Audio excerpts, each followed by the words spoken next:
Super Mega Baseball 3 is set to release within the next few weeks. In anticipation of that, I thought it'd be fun and interesting to look back on the previous game to celebrate some of its best players and get them on our radar for the launch of the sequel they're sure to star in.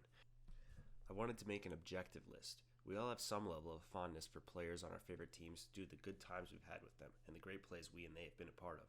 But reality is, in SMB2, players are simply a collection of numbers with a coat of paint. However, quantifying the number with simple addition would not yield the desired results. That would make the Buzzards the best team in the game. So I set out to create a formula to decode those numbers and reveal the very best the game has to offer. Here's what I came up with. Power is the strongest, most valued stat in the game. Players with pop not only leave the yard more often, but just make harder, further contact in general. I ended up taking the player's listed value multiplied by 5 as a baseline for their comparative power score. The next strongest stat has to be speed, but how to value it relative to power and the other numbers. I settled on a multiplier of 3. Values for arm and defense I left as is, times 1. For contact, times 2 was the multiplier I went with, but I felt that the larger numbers weren't necessarily worth that value, so I tapered the times 2 from 50 down to times 1 at 90 plus. With this formula, I procured the list of top 10 players. Kicking us off is an excellent example of what this list values with high power and higher speed, Irene Fast. The Moose's right fielder / catcher gives us a lot to like and very little not to. Looking at her speed-power combo, you'd expect her to be a pickup of the Sirloins or Wild Pigs. But I guess the other players thought she was showing them up by making consistent contact and throwing out runners. So she ends up on the Moose, where she is apparently criminally underappreciated, being slotted in at 6th in the lineup by default. You're going to want to move her into one of the first couple of slots for sure, so she can take more meaningful and plentiful at-bats and terrorize the base paths. Irene Fast stealing her way into the top 10 of SMB2. Number 23, the center fielder. The right fielder-outfielder for the Overdogs, with balanced stats and especially high numbers in power and speed, Marsha Brown is exactly what this list is tailored to reward. Her defense is barely above average, but she shines on offense, with abilities to launch a moonshot, impressively high contact, and even steal bags or leg out a triple. The Overdogs' default lineup puts her in the 5th slot, which is far too low. Go ahead and move her up to one of the first couple slots, so she can hit for you in the first inning and take as many overall at-bats as possible. Marsha Brown, excellent player, number 9 in SMB2.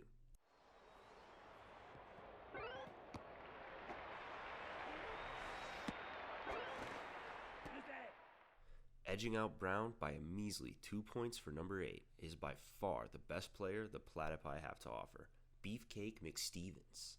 He's wealthy in every offensive value and plays fairly solid defense on the left side of the infield. McStevens is respected on his team with the cleanup assignment, but you may consider moneyballing and slotting him in second so he can torture opposing pitchers even more often. The only unfortunate thing about Mr. McStevens is that he doesn't have a lot of help in the Platypi lineup. It really is a shame. I'm hoping he gets some help in SMB3. Beefcake McStevens is my number 8 position player in SMB2.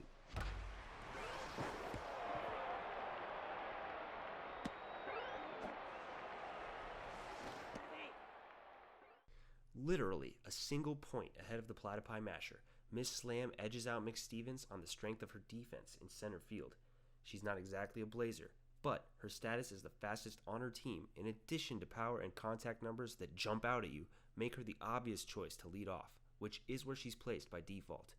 Maybe you would be tempted to drop power like hers down a couple slots, but when you see the rest of that lineup, that temptation will pass. This team is stupid with offense, and it all starts with Jackie Slam at the top. As she steps into the box in the first inning, opposing pitcher's mojo drops just from her glaring out at them. Well, damn, Jackie, I guess you're the 7th best player in the game.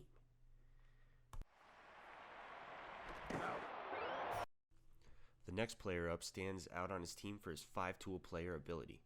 While most of the Wild Pigs focus on power and speed, admittedly not a bad strategy, Bloop Michaels does it all. Bloop holds down shortstop admirably on an otherwise abysmally fielding team, but that's not to say that he lacks in offense. On the contrary, Michaels excels at the dish and is the obvious choice to lead off every game, since his stats lend themselves to consistent at-bats, getting on base, and causing havoc. He even has the ability to put a drive into a ball, despite what his first name may imply. All this making Bloop Michaels the 6th best position player in the game.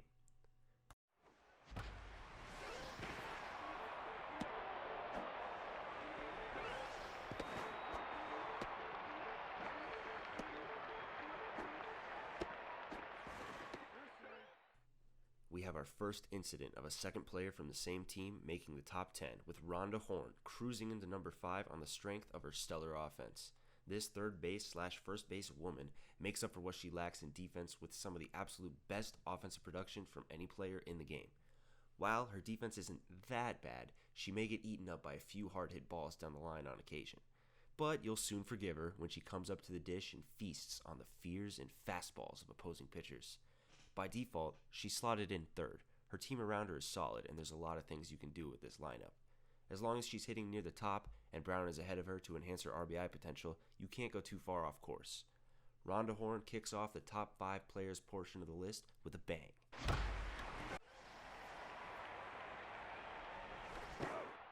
Immediately, we have another occurrence of a second player from a team showing up. What Jock Sports has over his teammate Jackie is a bit more power and a stellar fielding rating. It is also tremendously helpful that he happens to play shortstop, a very defensively critical position. He is a couple steps slower than Slam, but they share the same absurdly high contact rating. By default, Jock swings third, but I have to advocate moving him up a slot given the power around him. If you didn't know their absurdly high ratings, you might think the pressure from their teammates' presence leads to Jock's and Jackie's success, but no. They're actually just that good. A Jock and Jackie 1-2 punch will simply torture pitchers, knowing they have crazy power in their bats and behind them.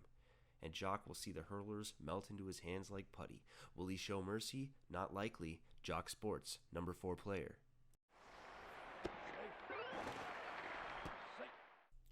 With the top 3, we're getting into the absolute creme de la creme of hitters in SMB2. These mashers put their teams on their backs every time they step to the dish, and they're far from slouches on defense. First up in this elite group is the wide loads, Hack Liner. Hack is an offensive powerhouse that lends himself to a Rhonda Horn comparison. Both have absurd power, and Hack matches Rhonda's solid contact and great speed with his own solid speed and great contact. Where he overtakes her is with his glove at the hot corner. Mr. Liner is capable of snaring any that come his way and firing a rocket to first to catch speedy runners. As a 5-tool player with elite power, there's an argument for Hack in any of the 2 through 4 lineup slots, and he settles into the mean of 3 by default. If you're always on base with your top 2, this can be okay, but if it's a tough pitcher matchup, maybe you don't want to risk wasting Hack's talent on a none-on 2-out at bat, so you move him.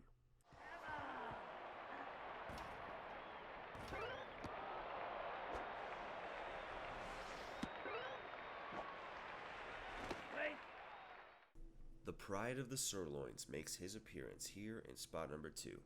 Hammer Longballo matches a maxed out 99 power rating with well above average ratings in every other category, plus the ability to play anywhere in the outfield and first base.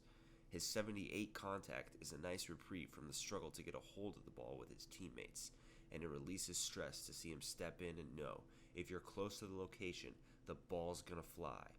It can be a risk slotting him in third as he is by default because of the lack of contact and the hitters around him, so maybe you adjust accordingly as outlined for Hack before him.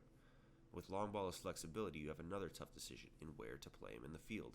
His arm, speed, and glove are great to have out in right, but maybe you bring him in, eyeing that 97 power rating Betty Sparks sports from the bench. Longballo has a lot to offer, making him the second best player in the game.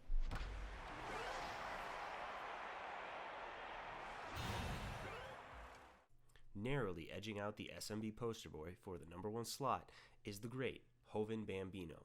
This colossus of clout has all the best strengths and no weaknesses. He edges out Longballo with his impressive speed despite being a few ticks lighter in power. He doesn't have the same position flexibility, but given his team he doesn't need it, he belongs in right field. Another 5-tool guy, he is the closest offensive stat comparison to Rhonda Horn while still maintaining excellent defense. Lineup construction presents a challenge as Bambino isn't blessed with the same strength around him as Hack, Homer, and Rhonda before him. Given this and his speed, perhaps second is the best slot for him. If he's not guaranteed action on the bases, maybe he can get himself on and manufacture a run that way, or simply blast one over the wall. You can't fault the guy for his team's shortcomings though, so the Titan of Terror cruises to the top of the best position players list for Super Mega Baseball 2.